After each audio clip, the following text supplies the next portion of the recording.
Hello and welcome to Parenting Today. My name is Rebecca Miruri. Thank you so much for joining us. Now today we are going to talk about a topic that a lot of parents are sort of struggling with, balancing career and parenting. And on set today are two parents of a 10-year-old girl, Dr. Catherine Masitsa and Dr. Andrew Ruza, who are going to share their experience. Now, Dr. Catherine, we know her for being the founder and the managing director of Samantha Bridal, a leading wedding planning company in East Africa. And we also know her for being a reality TV star recently. And now she tells me that she's also a winemaker. Yes, I'm a winemaker. Welcome to the show. Thank you. I want to know how you balance all that with parenting. Welcome to the show. Let me start with you, Dr. Andrew. My life is very easy because of she is working, doing the job, and I am taking the school, the girl, bringing from the school, supervising the homework, preparing breakfast and dinner.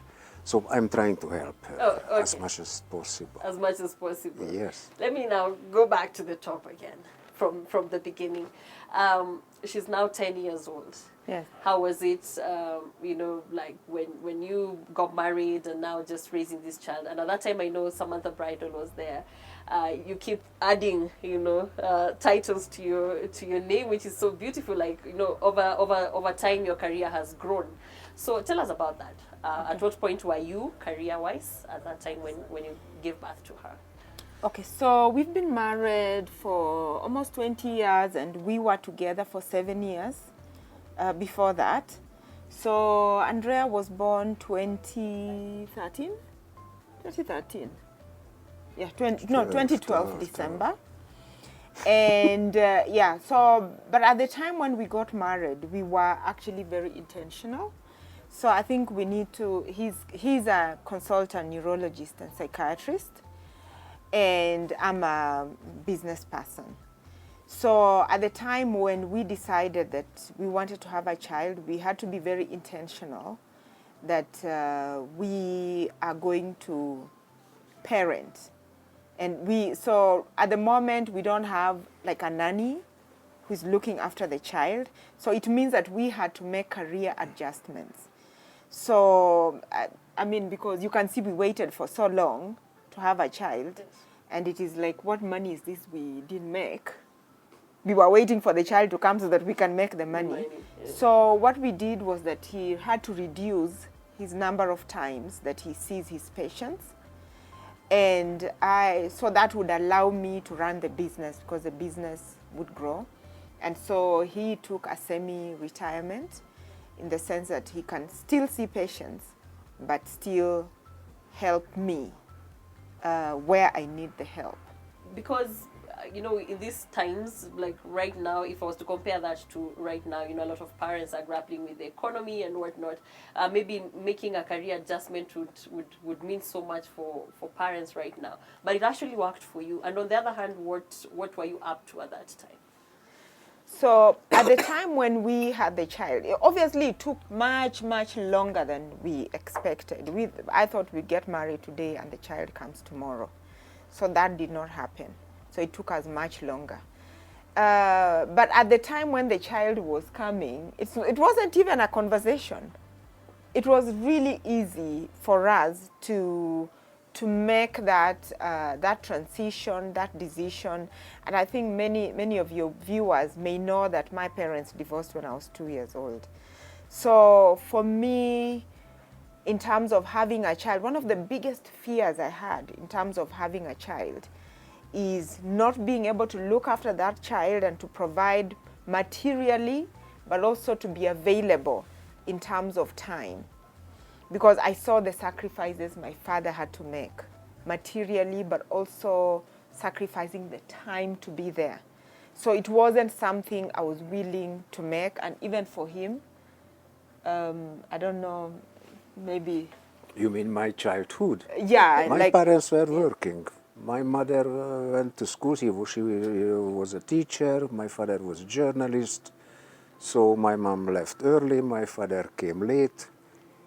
And he used to work a lot from home, and it was associated with a lot of tension because of what to write, how to balance political questions between political directives, directions, blah, blah, blah, blah, blah. So practically I grew up with my grandmother and grandfather most of the time. Most The of weekend were for... And I like that he's mentioned the involvement of the grandparents, you know, to be able to raise them when maybe the parents were not were out there, you know, running their careers. How was it for you? Like, what was your upbringing like? I think you mentioned a bit earlier on. Yeah, but first, before I answer you, I just need to make a disclaimer that we are much older parents, and for a lot of young parents, they may not have the luxury of downgrading in terms of making those options that we did. We were at a point when we basically can even stop working, all of us. But yeah, a lot of young people in Kenya may not, especially the younger parents. Yeah. For me, growing up, I was raised by my father and a couple of maybe step-parents, stepmothers here and there. But the person with the biggest influence in my life is my father. And obviously, being a single parent trying to raise us up, he was very strict, and he did what he knew best. You go to school, you study, you come back number one, you you visit your grandparents, and he taught me how to write. I really remember the day I grasped, when we were doing the vowels and trying to learn how to write in Luya, when he sat me down and he told me, this is how you write Luya. Ka, ke, hi, ho, hu. Now he said, now write a letter. I still remember the exact place and time, because we had 3 plates in our house. One for vegetables, one for meat, and one for ugali. And then we had like 3 cups of tea, and then we had two sufurias, one to make tea, one to make vegetables, the other one to make ugali. Yes. So we lived the life was very, very basic, but very practical and full of love. Yeah. So, but you see, with the African setup, it's different from the European setup, where grandparents, you visit, yes, but grandparents don't really come to live with you. And I think in the Kenyan setup, it's still, other than maybe the middle class, so of course I would be a different grandmother to my daughter's children than my parents were, because a lot of grandparents are living in the village. Yes. So that interaction is not really there. So here we are talking about nannies. Exactly. And now, before we get to the caregivers like nannies, how did that now influence how you've raised your daughter, like how your dad now raised you? That really affects how you are then going to interact with your daughter. Like the kind of mother that I had will then, that play between mother and daughter is very important. And then it influences the way your daughter is going to be. I see the way she plays with her dolls. I can hear myself in the dolls. I can hear myself. I don't hear him in the dolls. Even though he did spend much more time with raising the child. So I don't know. I think the future will tell. Yes. The future will tell, but I'm much more aware to be present, because I can talk about how my mother not being there, how it affected our relationship, and my fears, how those fears are coming into play with how I'm raising my child. So, because she wasn't there, I got to know her when I was like a teenager. Okay. And I think the parting was not like very good in that way. So she still had a lot of pent up feelings with my father, so she transferred them to us. And yeah, so that kind of, like, I'm always very afraid that I don't want my relationship with her to be the way mine with my mother was. Yes. So I'm like compensating in certain ways. That you have to be very present, and I think that's the thing that I hear Yes. with what you're saying. Like, Yeah. you know, like being present in your child's life is something that you became very intentional about. Yes. And we're taking a very short break. You're going to tell us more about that, and now how you've intentionally been able to balance your careers with Yes. taking care of your daughter. After this short break.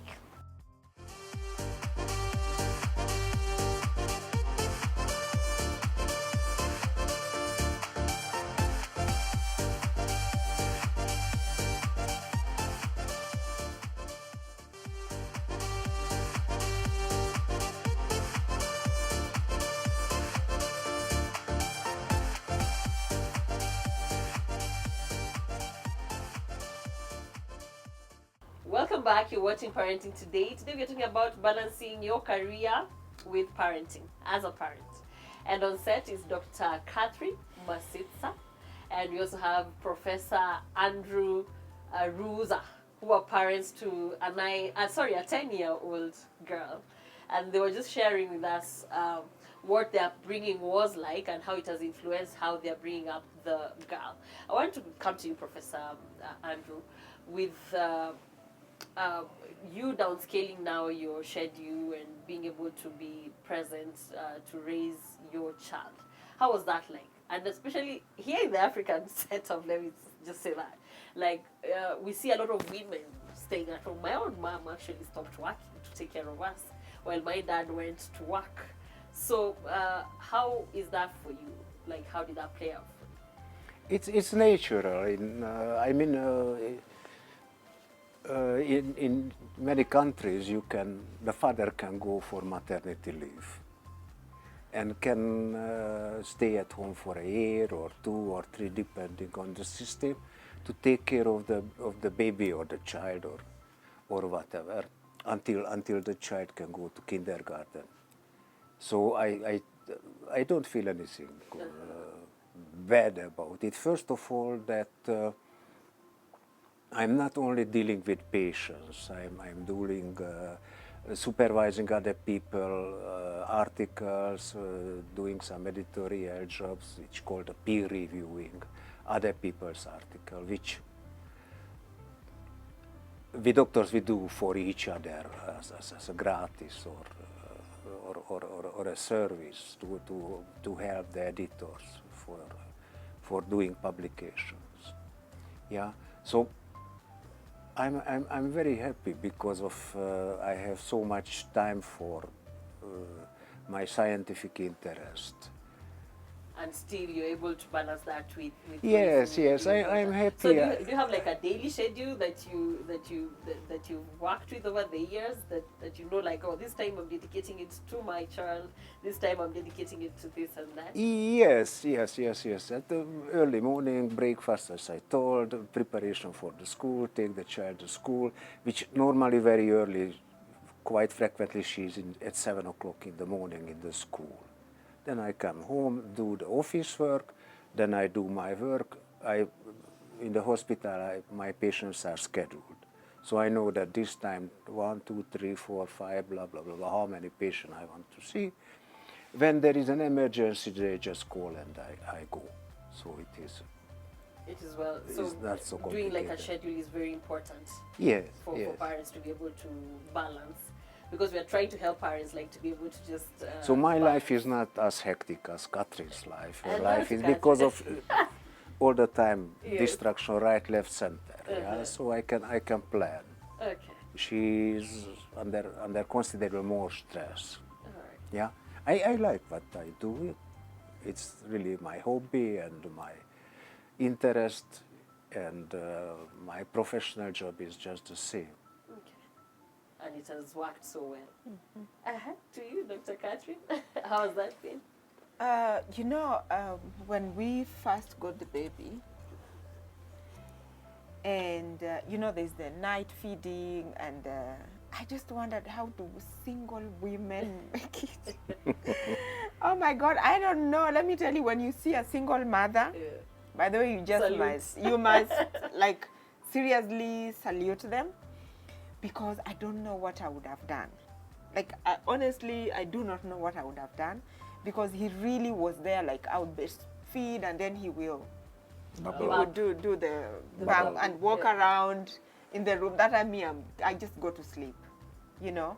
So that is really amazing. And the fact that, you know, he has 2 days, 2 days when you see patients, Tuesday and Thursdays at the clinic. And so everyone knows you schedule within that time. Except, of course, if it's an emergency, like a serious emergency, then he's called. So for me, it has allowed me to be, like everyone knows, being on the Real Housewives of Nairobi, it was a very back-to-back shoot, being able to be there, for the family to be there, and you know, the whole family is on the show.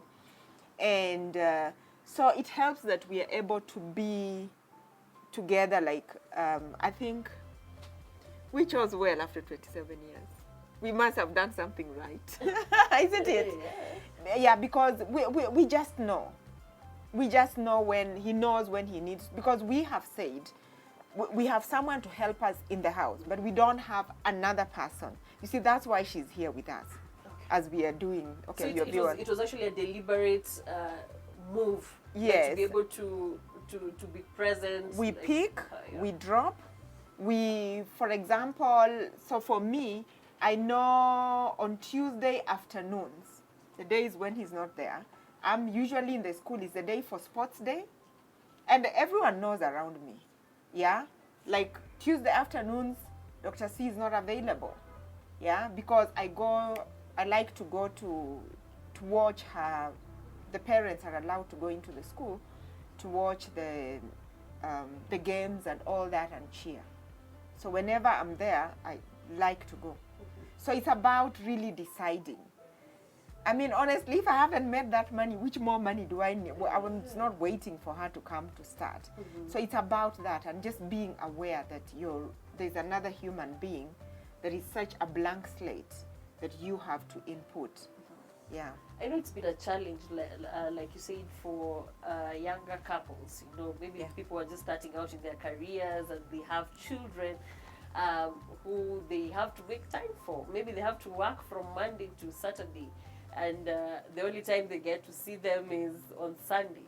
You know, what's your advice to such people? How do you think they can maximize the little time that they have with their children? Scheduling obviously is very important, and then also I think so that if you're working for a company that is not child friendly, you just need to speak to your manager, and if they are not, then I think you need to think twice about being in that organization, because I know a lot of organizations where now they provide they have like a place where the children can actually play. Like and a creche. And I think as a business owner, and I think so for a lot of other progressive businesses, you do realize that if a mother or even a father, they know that their child is not okay, they're not gonna give 100%. So like for me, oh my goodness, I'm known to actually go to meetings with my child. I go if there was no one, for example, if he's busy, I'm busy, we shall go together, all of us, with that child. Take it or leave it. I'll stand there, give my speech, or she's there and I'm seeing her, because I'm not going to be comfortable with my child not knowing where my child is, or they're not. I just tag my child along. Has worked for you, like it's one of the ways that a parent can spend. Yes. And I think what I would like to say, if there's a business person listening, or maybe someone heading a department or a big organization, really truly try and make it comfortable for parents. Because if it's comfortable for parents, then they're going to give like 100%. Going to be productive, it's true. To really be productive, because you're there, you're really trying to make it, whatever, and you know your child is not okay. And I know this may not really be. The other day I was listening to a program just in Kenya here about these parents who have to go and work somewhere, like especially the caregivers, who is caregiving to their children. And some of these children have to be taken to some places where they're even given alcohol to shut up, or given some here in this country, and they are just taken through not a very good experience, because they are going to cry. So mothers are organizing themselves to, like, child care is becoming a big problem in all countries, but in Europe, I think grandparents are stepping in. If not, like particularly in Hungary, where he comes from, the government is paying people to have children, because their birth rate is like -7%. When I first went there in 97, I only saw people with gray hair.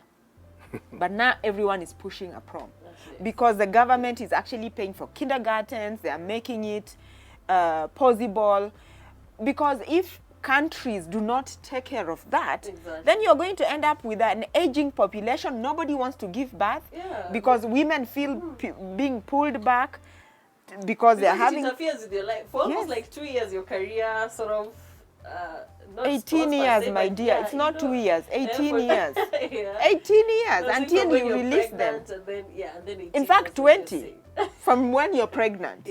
That year when you're pregnant. Then when you're looking at these people until when they're 18. And people don't understand that actually parenthood is a service to humanity. Because parents can just decide we're going to raise gangsters. What is humanity going to do? It's going to be chaos, you know. So to raise a child who is going to fit in the human, to be human and to fit within the human, it's a service. And the child is your message to the future. That is the only message to the future. She has your genes. Your grandchildren will have your genes. The grandchildren will have your genes. I like that. You don't have any other way to send message into the future. Wow. The child is the future, is the message to the future. We're taking a short break. After this break, we'll have Kagondu Jr., who's a counseling psychologist. Mr. Kagondu Jr., a counseling psychologist, who's going to join us on set and help us just understand how to balance work and parenting. Don't go away.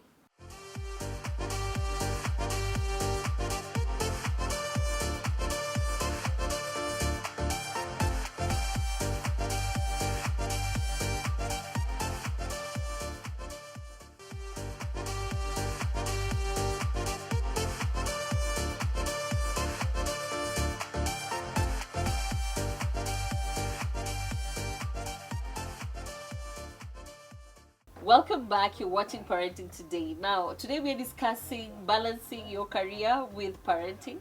And on set is Dr. Catherine Masitsa. Dr. Catherine Masitsa is here with her husband, Professor Andrew Ruza, who are actually telling us their journey parenting a 10-year-old girl. And joining us now is Mr. Kagondu Jr., Yes. a counseling psychologist. Welcome to the show. Thank you so much. Tell us about yourself. You're a counseling psychologist from which company? Yes, thank you for having me. Yes. This is such an amazing discussion. I was really enjoying. My good name is Kagondu Jr., a counseling psychologist and also a transformational coach, working with Mindcare Africa, where we heal nations and transform lives.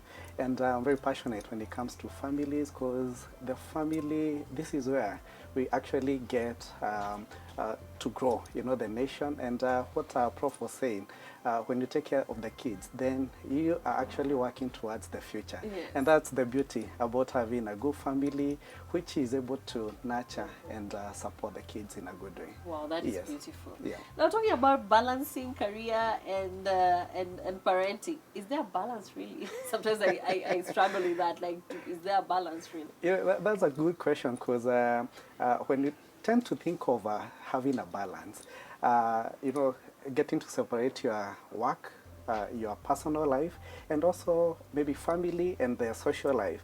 To me, it doesn't really work out. Why? Because you can't be saying that you're at the workplace and you have stopped living your own life. You have forgotten about your family. So to me, it's how to get to know how to blend in, you know, all these aspects about life. You know, when you're at the workplace, how do you get to take care of your family? When you're there home, and I love what they are sharing, how do you get to think about the workplace? Because you can also think of a situation whereby when you are a family person, then that means you also have a social aspect to it. And also you can't really get to think of the workplace. Yes. And I like that you're saying that, you know, I think when we're conversing on the phone, I told you, like, one of the phone calls that can get a whole managing director from a board meeting Yes. is a nanny's phone call. Yes. You know, like, Yes. she can ignore all other phone calls, but when she sees, like, a nanny's phone call, oh, is my baby in trouble, that Yeah. can get her out of a whole meeting to receive that call. Yeah. So, you know, we always try to separate. Oh, when I'm at work, you know, like, I'm focused. When I'm at home, then I'm focused. You know, it's family time. How do we work that out? I love it. And like I was telling you when we had the conversation over the phone, this is such an amazing topic, you know, good discussion. Why? Because to me, when you hear the family, the world is taken care of.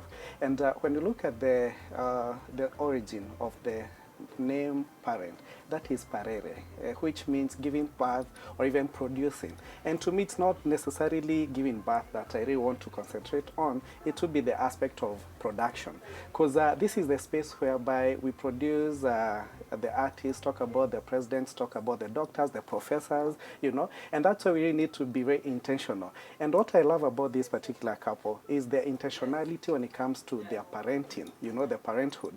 And when you think about it, there's a question that you had posed to Dr. Catherine in regards to how long it takes for you to be a parent. But the truth of the matter is she's actually correct. It doesn't take you 2 years to be a parent, you know. It will take you a whole 20 good years, you know, and especially whereby you're taking care of these young ones to a space whereby they can be able to be independent and get out of there and you know, become the best version of themselves. And the reason why we are parents, because by the time we are giving birth, you know, to this particular child, Prof will agree with me, their brain has not developed fully.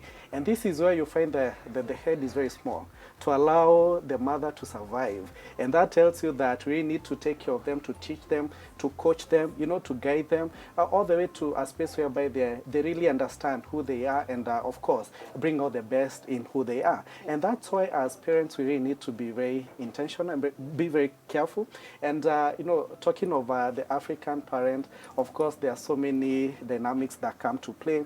But in their case, you get to hear them say that we were really intentional when we decided to be a parent. And the question is, as much as yes, some of them it can be a situation. You know, they say this is a situation that I found myself in. Then how do you work around that? Why? Because if you are not careful, then this wonderful phase of taking care of your child is going to slip off. And this is where you hear many people complaining later on in life that I never had a good time with my kids. You know, I never got to know how they grew up. In fact, I have a friend who was telling me when they decided to be intentional, it's when they realized that you know, they were waking up early in the morning, going to the workplace, and coming back into the night. And one day, because every other night they will find their kids asleep, so they never got to know whether they have grown tall. And one day they were studying, you know, along one another, and he realized that, you know, my son is totally tall. Where did I get to miss out on this particular, you know, phase, getting to experience all this? And this is where we need to be very present. Oh, yes. And this is where we say that as much as, yes, we're working, we have our social life, we have our parenting life, it's very important that we strike a balance and be very present in what we do. Okay. Yes. And I like that you're saying that, because if you're not intentional, like they're saying, and I love the part that they're saying that, you know, they tag their daughter along because it's important, because they have to be present in her life. Yes. I'd want you to share tips, like a day-to-day, some day-to-day tips that a parent can use to be able to ensure that they spend enough time with their children? As we think along that line, it's very important that we get to understand the whole aspect of parenting. There's an involvement of transition that takes place, okay? A whole of change that comes with it. And rarely do most parents get to think about that or see that coming way beforehand. Why? Because this is one career. You know, when you talk about the parenthood, that we only get to graduate once we get into it, all right? So you go to school after you get the certificate of being a parent, but we never get to prepare way in advance, you know, on what to come out of this particular phase and how to manage the changes that come with it. And this is where every other person who is out there, every other parent, every other young person who is thinking of getting into marriage or even getting to parenthood, that we have to be very intentional and think about the transitions that take place. Remember, there are so many phases. There's a time when you were single, there's a time when you were courting, and I love it when they say that they had courted for around 7 good years, then they married for 20 good years. You have to think about that particular phase. Then when you have your first child, you also have to think about the changes that come with it. Because remember, when a child comes into the picture, it's not like when you were single, when you used to party every other time, when you used to like, you know, visit your buddies and folks and so on and so forth. But at this particular moment, you have to think about that person, that persona. This is your child. And when you think about a young child, they come with their own needs. Think of the safety, think about the support, think about the care, and as a parent you have to think about that. So the question is, when you think about the tips of parenting, striking a balance, then am I able to offer all this? Why? Because the question in mind is, am I able to prepare this particular young person for the future in a space whereby they can be able to stand on their own and more so bring out the best in them? And this is where we say that as much as, yes, we are very careful not to be at that particular point, say in our deathbed, you know, saying that I wish I had more time with my kids, then planning is very important. And I love it when Prof was talking about that I have my day, you know, laid out in a very clear way. Why? Because you're able to know what you're supposed to do. And you see, there's a cliche, you know, saying that they say, if you fail to plan, you're planning to fail. Okay. And that's what actually happens. Why? Because if you don't look ahead and see what is going to, you know, befall you, then most likely you're not going to be prepared with that. Yes. And when you think about the tips, it's good that you get to know that, yes, we have a life at the workplace. We have life with the social life. We have life at the household, okay? And this is where we're saying for this to exist in an equilibrium, if say in a balanced way, then how do we get to balance the three, all right? So at the workplace, you can think of a situation whereby, and I love it when Doc Catherine says at times I have to report to some meeting, to go to some meeting with my daughter, all right? And this is where we say, are you able to support her or even bring out someone who can actually stand in for you? In a situation whereby you're the boss or even you're the one in charge of this particular workplace, your staff or even the interns able to step in for you in case there's some sort of an emergency. And this is where we say that it's very important that we also get to empower other people, because really, and some are actually afraid to support, delegate duties, you know. Another element, it would be our creative nature. And I'm thinking of Prof here talking about my busy schedule, and I have to see my patients, you know, on a day-to-day basis, if not on those particular days that he has picked, all right? And that brings an element of creativity. And that tells you, when you're creative at the workplace, you can also actually, you know, bring that into your parenthood, you know, as you parent or even take care of your child. And this is where you get to ask yourself, how can I make their stay? How can I actually be in a position to make our relationship with them, you know, a better one? And this is where you get to hear Dr. Catherine talking about, I have to go to, you know, their sporting day during the games and all that, because we really need to be present with them. And this is where we say, bring some element of creativity with you. And this is going to come a long way in your parenthood. Wow. Yes. I love that. I tag my daughter along to my, you know, when I'm going to make my hair. Yes. Like even if she's not making her hair, yes, but I would just want her to be around me, because I think that's time that I'll spend with her. Do you have any questions for Kagondo, or any comments to make about what he's talked about? Yeah, I have let me comment and then you go. Yeah. So I have a comment when we talk about balancing, and I think women and even parents, sometimes they try to blame themselves, because, and one thing is to accept there is no such a thing as balancing. And because I grew up in a time when it was like, I'm every woman, even songs were written about it. It was the power woman during that time. But right now what I understand is that sometimes we have to make choices. For every time you choose that I'm going out perhaps for dinner with these clients, there's something else that you're giving up. So you have to give up on something to have the other. So it's about understanding and just trying to juggle those balls for as long as they don't fall, and just trying to be aware, like really aware. I think it's really important. But even as we say this, I think people need to be more proactive. Yeah? If you're a woman with children, then you need to be more proactive. If you're running a business, you need to also understand your staff, so that we are pushing the workspace. Yeah. If you're employed, you need to push your employer, so that at least in the future we can reach that space where we're not just working like those army ants, but we are trying to be human, making a better world. Sure. Darling, what did you want to say? Yes, parents have to learn the intimacy with the child. So it's very important you leave outside your frustration, your anger, when you enter your house. Don't fall into the trap that unconsciously you are directing your emotion and projecting your emotion on that child. Yeah? Beautiful.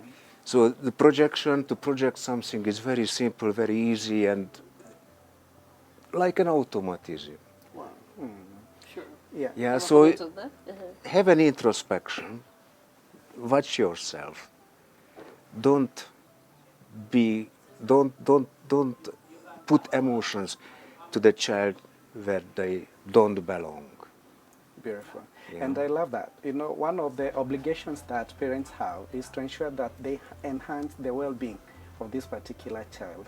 And what I've seen in my practice is that most parents are not healed. They have a lot of wounds from their past, okay? And when you get to listen to their wonderful stories, being brought up by the daddy, talk about in a situation whereby daddy and the mommy had separated, there will be some wounds that you bring into the picture. And remember, when people are coming together, say a couple, they bring an element of past experiences, talk about expectations, and also the belief system. And what I've seen with most households, you find that when a parent is not healed, then the child is forced to heal, through the wounds of that particular parent. And you find that we really hurt them in a big way. When you get to hear in a situation whereby a young girl is saying that I won't be married because I've seen my father and mother fight, then that tells you that there is something amiss, in that particular setup. And this is where I like what Prof is talking about, you have to really be mindful. And especially when you're interacting with this particular child, you need to be very mindful of the intimacy, that intimate relationship that you're having with this particular child. Why? Because if you what you pour into them, this is what they become, right? And this is where, even before we get into even a marriage, we really need to be supported in the best way possible. Before we become parents, we really need to get healed. Why? Because if you don't do that, then there will be a lot of transgenerational traumas that will be passing on from one generation to the other. And be wondering, why do we have a country that is full of bitter people? Why do we have a world that is full of bitter people, where people are not really concerned about the well-being of other people? But see to it as this is the onset of all this is the family setup. Why? Because the family is actually what we see outside there. Yeah. So what you see in the nation is a replica of what you see in the family household. And that's why we need to be healed as parents first. As parents, yeah. Wow. And I really love that. It will open like a whole new conversation again. And the fact that it's not just about spending time with the child. It's also what are you projecting? What are you doing as you're spending time together? What values are you instilling in this child? Because they definitely watch you. Now we've come to the end of this show, unfortunately, but I think we've had a very good conversation. Thank you so much, Dr. Catherine. Thank you so much, Professor Andrew. And thank you so much, Kagondi Jr., for your time and for your contribution. We've been talking about balancing. We've just heard that we really don't have a balance in parenting and career, like balancing parenting and career. But I'm sure you've gotten one thing or two. Thank you so much for watching today's show. My name is Rebecca Miruri Mulure. Welcome to Tile and Carpet, where we deal with everything you would need at home, in the office, restaurant, and hotels. We offer solutions to all your needs. We have a wide range of roofing solutions, tiles, sanitary furnishing, and interiors. We have exquisite furniture, elaborate dining sets, and classic comfy beds. Our prices are affordable across board. Feel free to visit us in any of our different branches in Mombasa, Kisumu, and Nairobi. We also do site visits and offer clients with professional advice. You can reach us on this number for the site visit.